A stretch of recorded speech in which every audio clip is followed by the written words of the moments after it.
KPBS On Demand is supported by the San Diego County Toyota dealers, presenting the new 2025 Camry with refined design and performance. Visit your local Toyota dealer to learn more about all the features the new 2025 Camry offers. The San Diego County Toyota dealers. We make it easy. From healthcare to climate change, the goal of the Inflation Reduction Act is to make solutions for some of our biggest problems a little bit more affordable. But does it do enough, and will it help with the everyday costs that have spiked this year? I'm Matt Hoffman, and that's our focus this week on KPBS Roundtable.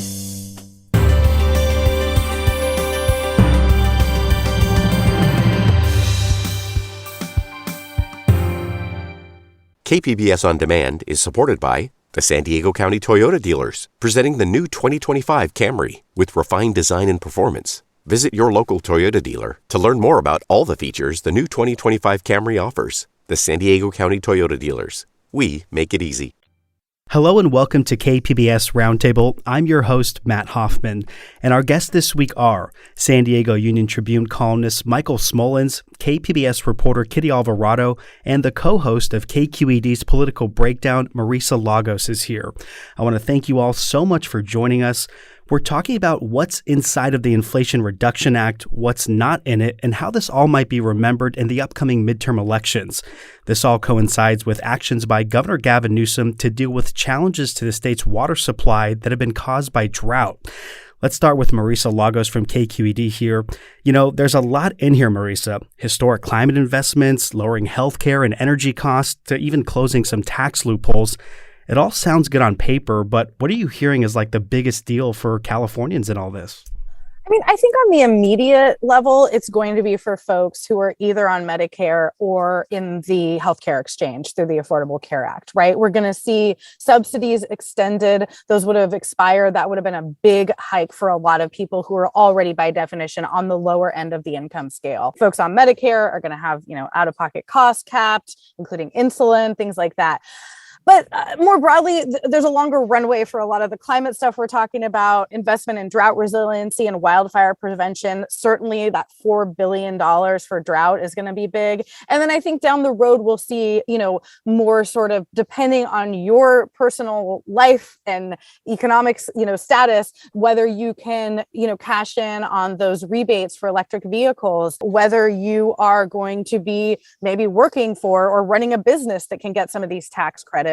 And then there is a lot around reducing pollution at ports. We have two of the busiest ports in the world in California and several others that are also pretty busy in our urban centers. And so I do think that kind of thing is going to have impacts. Again, maybe not something you'll see tomorrow, but something that will actually impact people over the coming years. Let's bring Michael into this conversation now. Any surprises that you saw? It looks like we know that a corporate tax increase is helping pay for some of this, but just generally, Michael, what's your overall reaction to this goal of, cutting 40% of carbon emissions by 2030 here? Well, the big surprise is that they actually got a deal. Remember, with the Build Back Better, we thought was dead, and it's sort of remarkable. Now, this isn't that. It's a lot less, but as we know that the negotiations with Senator Manchin, he insisted on a lower price tag and some deficit reduction. I don't know that it's a surprise, but, you mentioned the greenhouse gas reductions. We'll see how this all plays out in the long run. But I think what it does, in addition to whatever impact this bill has, in the United States, I think it puts the United States back in a leadership position globally. For 4 years under Donald Trump, we were off the playing field in the whole global warming front. And that was really lost time. So I think those are the kinds of things that really strike me about the bill. And, Marisa went down a pretty good list. I wouldn't undersell or underplay the drug pricing at all. Some people argue that may be the most popular aspect of it. It's one of the more immediate things, but it's something Democrats have been talking about for a long time, and they do have it. Electric cars, solar panels, and even energy-efficient appliances, they all have special incentives inside of the IRA. KPBS reporter Kitty Alvarado is here with us, and she got some local reactions when this bill was signed on Tuesday. Here's a point made by San Diego resident Jeremy Dukes. Who can afford an electric car? And even if you can afford it, why would you buy another car? You have one that's already working just fine. Solar panels, yeah, sure, you may be able to afford them, but do you own the house? You can't put them on your house if you don't own the house. Most people rent. So it's not going to help the everyday American. Kitty, was Jeremy the only one who expressed those kinds of concerns, whether they be financial or otherwise? No, he wasn't. I mean, when I went out there, I was expecting most people, to be honest, I was expecting a lot of people to say, I don't really know what is in that, because even I'm a reporter and I had to look up a lot of the stuff that was in that and a lot of the details. He did express what the average worker out there is expressing, that, hey, you know what? I can't afford an electric car. They're so outrageously overpriced that how could I even afford an electric car? Even if I do qualify for a rebate, I'm still stuck with a payment. And hey, I'm a renter, so where would I even put those solar panels and those appliances?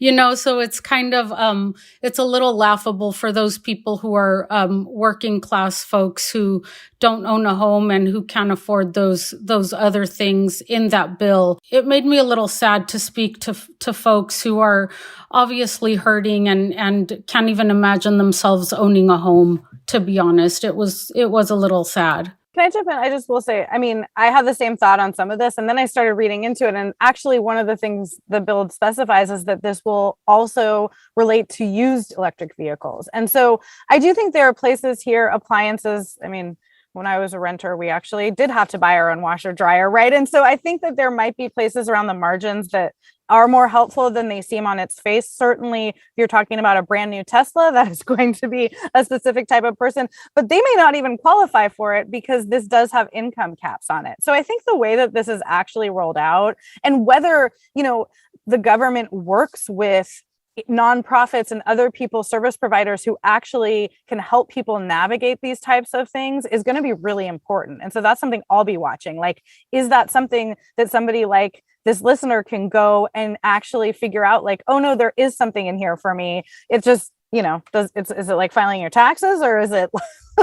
I do notice that things like that, it's always like it takes a bunch of homework and outreach. And I think it's really tough for people who are working every day and commuting and get home really tired. And now I'm going to have to do all this homework to figure out how am I going to get all of these like benefits from this act. Right. Well, it is called the Inflation Reduction Act. And I know, Marisa, you said that you're going to be paying attention for more updates. And I'm sure a lot of people listening to this are going to be doing the same.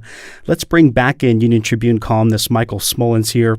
Michael, your latest for the UT is about California's handling of the drought. And we know that there's some money set aside in this package to help address that. Do we know what that is yet, or how it's going to help?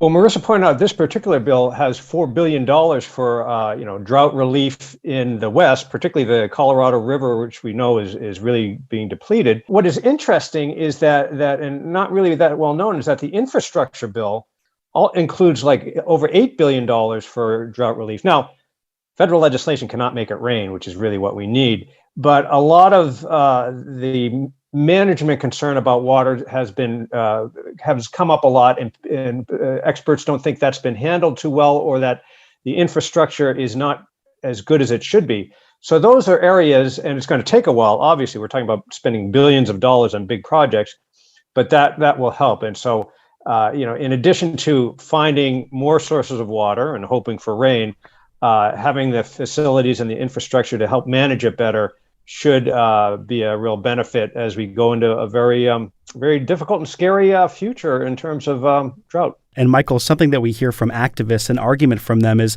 if we don't make big investments now, this is going to cost us even more later. There's a recent UCLA study on mega floods that sort of paints a scenario for $1 trillion disaster. How is the drought and climate change tied into some of that research? Well, I don't know that there's money specifically for flood protection there, but I think a lot of, infrastructure for water can play into that. I mean, that UCLA study talked about a biblical flood, let's face it. I mean, they've talked about, Los Angeles being inundated. In the governor's plan to help, with the drought, had a lot to do with water storage and redirecting water to certain areas.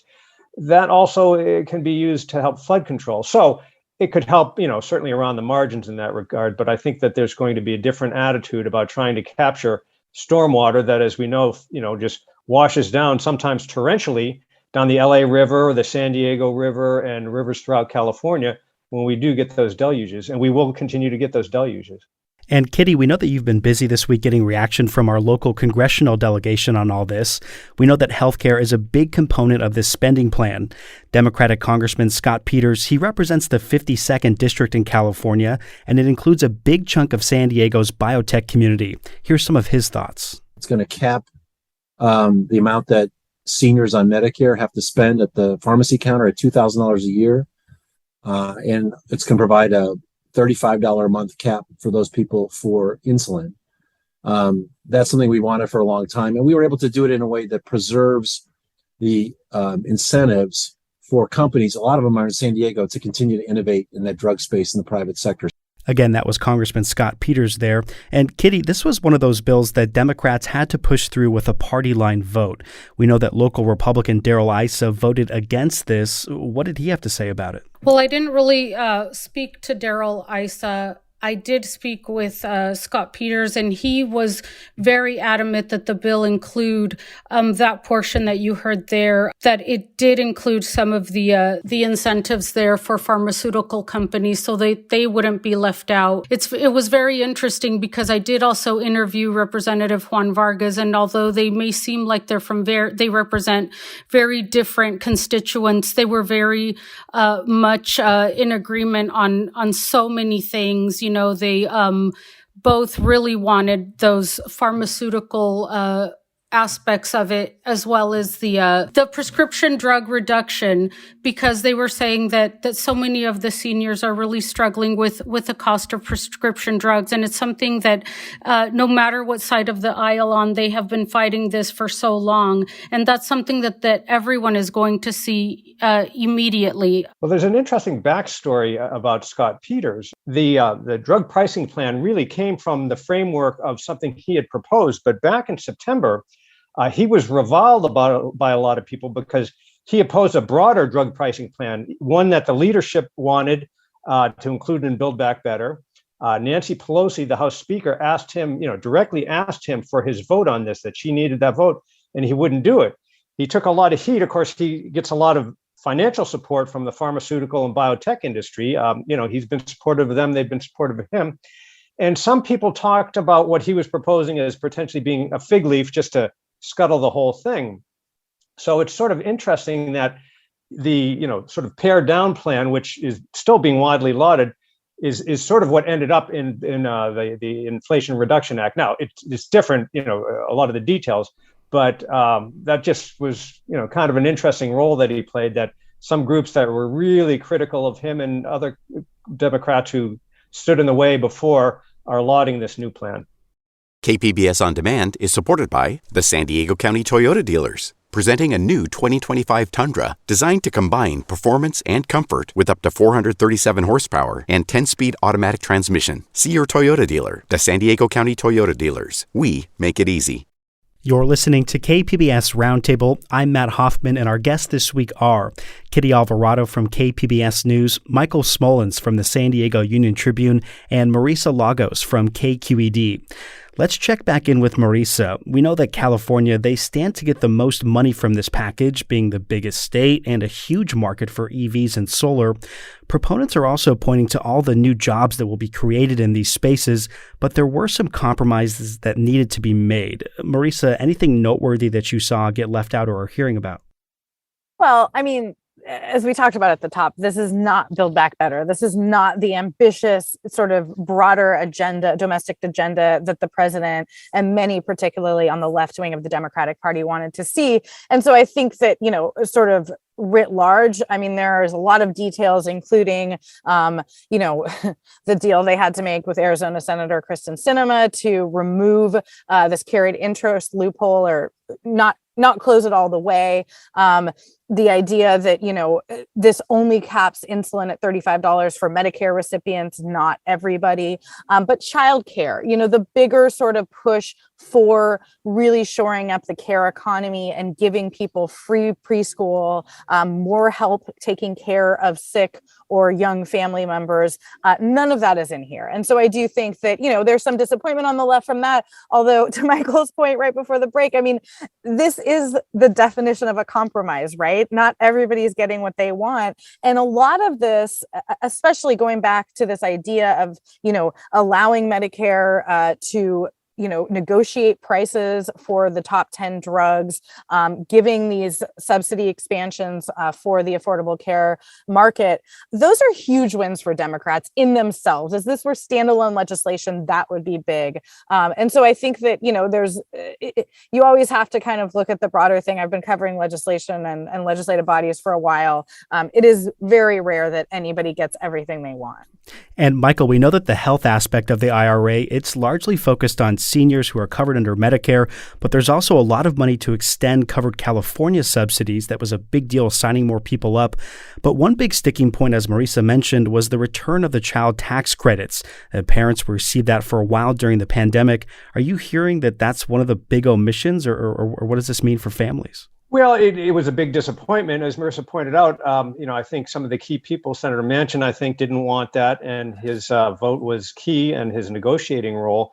But there were a bunch of other things. She mentioned pre-K, and I think there was money that people wanted for elder care that's not in there. A big one in California and everywhere. People wanted housing money in there, and I think Build Back Better had a lot of money in there for that. There's virtually nothing in there this time around. There was relief on community college tuition. So, it's hard to say whether the child tax credit is the biggest impact. I mean, it is in a sense that people did have it for a while. It did expire, but it was a huge relief and frankly pulled a lot of people above the poverty line. I will say, Matt, Democrats, while those tax credits were hugely important, especially for people on the lower end of the income scale, Democrats didn't seem to get the political sort of win from that I think they expected, right? We often hear about this, that sending checks out to people right before an election is a good idea. Not that there was an election last year, but the polling really didn't show that people were looking at that money, at least not on a broader scale, enough to help Democrats. And I know this isn't just about politics, but it is what I cover. So I think it's worth mentioning that some of this stuff I think might be actually easier to campaign on, like the prescription drug pricing, than what we saw was not as potent as I think a lot of Democrats had hoped during the pandemic.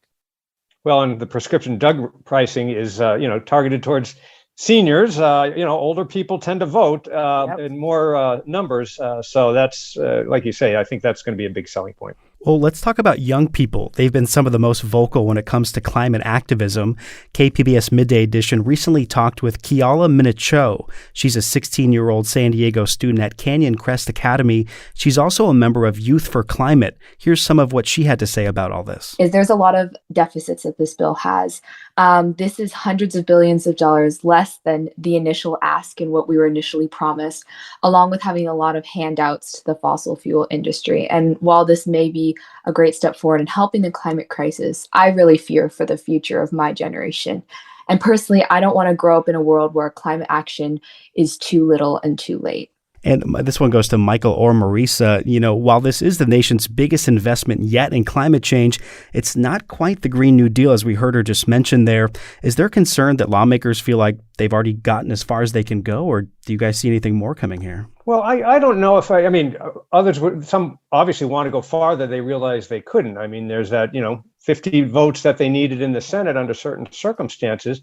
And the Green New Deal is never going to make it. The biggest thing is that I don't know that they're going to say, we've done great and rest on our laurels. That's really it for this year. What happens in November is really going to dictate whether there's going to be more climate change legislation. And if the Republicans, as I think we still expect, take over the House, if not the Senate, that's going to be, if not impossible, exceedingly difficult. Yeah, it's frustrating. One of the things, just to carry on for a second, that climate change is so important, but in the pure political aspect, it just does not move the needle that much. That's why we're talking about the Inflation Reduction Act on a legislation that really doesn't do much to reduce inflation, certainly not anytime too soon.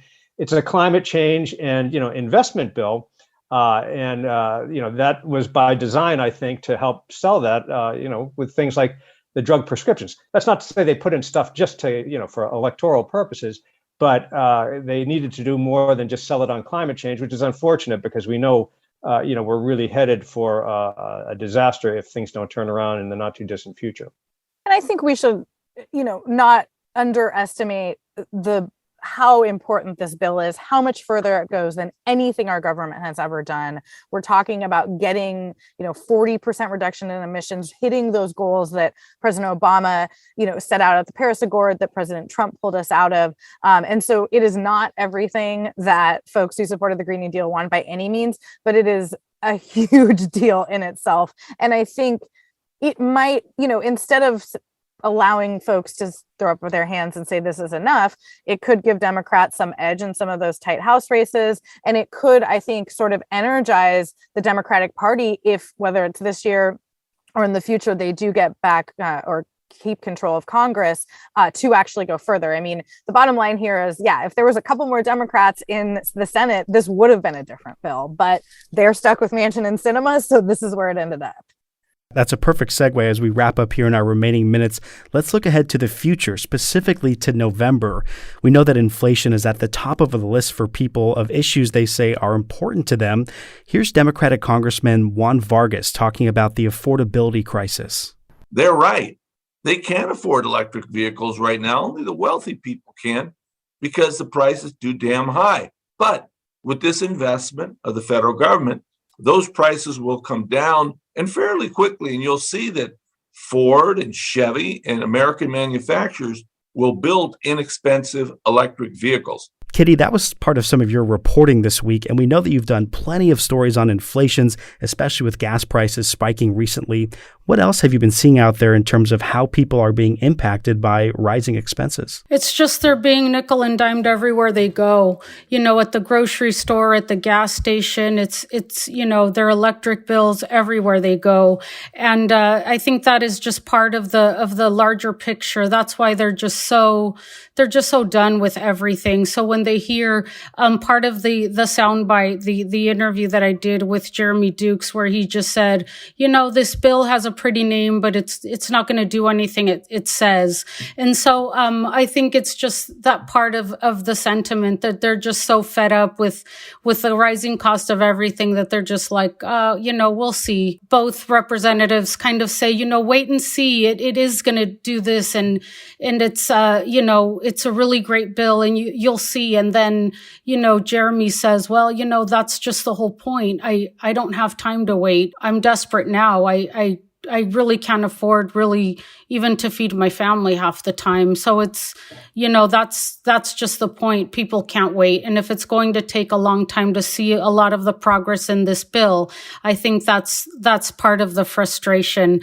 But at the same time, Vargas, made it really clear that, just because some of these things are going to take a little time, and just because we didn't get everything we wanted doesn't mean we can't do something. And he thinks it's a really great bill, but he himself was really frustrated with some of the things they had to take out. To Marissa's point, especially that carried interest. He called Kristen Sinema out by name. I've never seen him that upset as to when he talked about that, using the word, hell and everything else. And he was mad. So, but at the same time, he went back to saying it's a great bill and great things are going to come out of it. So, Marissa, we're only about 2.5 months out from the November election, and the IRA is likely, as Michael said, the last big piece of legislation between now and then. Your show, Political Breakdown, is doing a lot of coverage on the races and the candidates statewide. Are you guys hearing that inflation is one of the biggest issues right now? Absolutely. I mean, the latest statewide polling is a few months old, but it was definitely head and shoulders above issues that, were playing very big 6-8 months ago. Crime, things like that, really have kind of fallen off. I think Democrats are getting a little bit of a respite. We're seeing inflation cool off a little bit. It's not that prices are falling by any means. Believe me, my grocery bill is insane with 2 boys at home. But I do think that between that and gas prices starting to fall, it gives Democrats an opening to talk about this bill. To Kitty's point, nothing legislatively changes the world overnight, or very few things do. I guess we can't say nothing, especially after the last few months.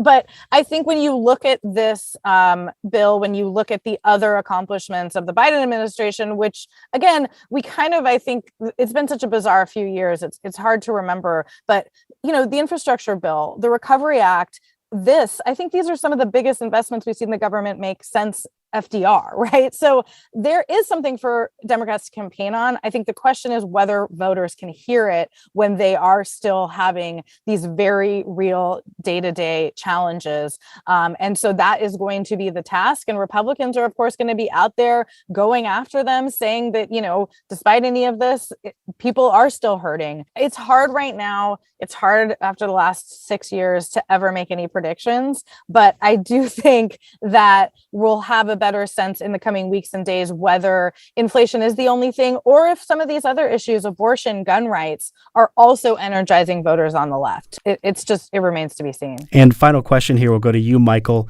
We've seen Republicans pouncing on the money for the IRS for investigations and enforcement as sort of a response to this. Do you think that that's an effective strategy for the GOP? Well, they certainly think it is. And I think, the IRS is not a popular institution by any stretch. But I think the Democrats are responding. I mean, Treasury Secretary Janet Yellen announced that the increased money for the IRS would not go to increased audits for people earning under $400,000. Now, she didn't just do that out of the blue. That came, after that $400,000 level in the tax increases in the bill, that nobody would be getting taxed more that earn less than $400,000. But because of the attacks about that money being go to, the sort of a Gestapo IRS, she wanted to make clear that they wouldn't be increasing their rates of audits to people in the middle income. So that to me seemed to be a direct response to the Republican attacks, which suggests they're having some effect. And we're going to have to end it there. I want to thank you all so much for your time on this episode of KPBS Roundtable. Marisa Lagos from KQED, Kitty Alvarado from KPBS News, and Michael Smolens from the San Diego Union Tribune. You can stream the KPBS Roundtable podcast anytime, wherever you get your podcasts. I'm Matt Hoffman, and we'll be back with you all next week.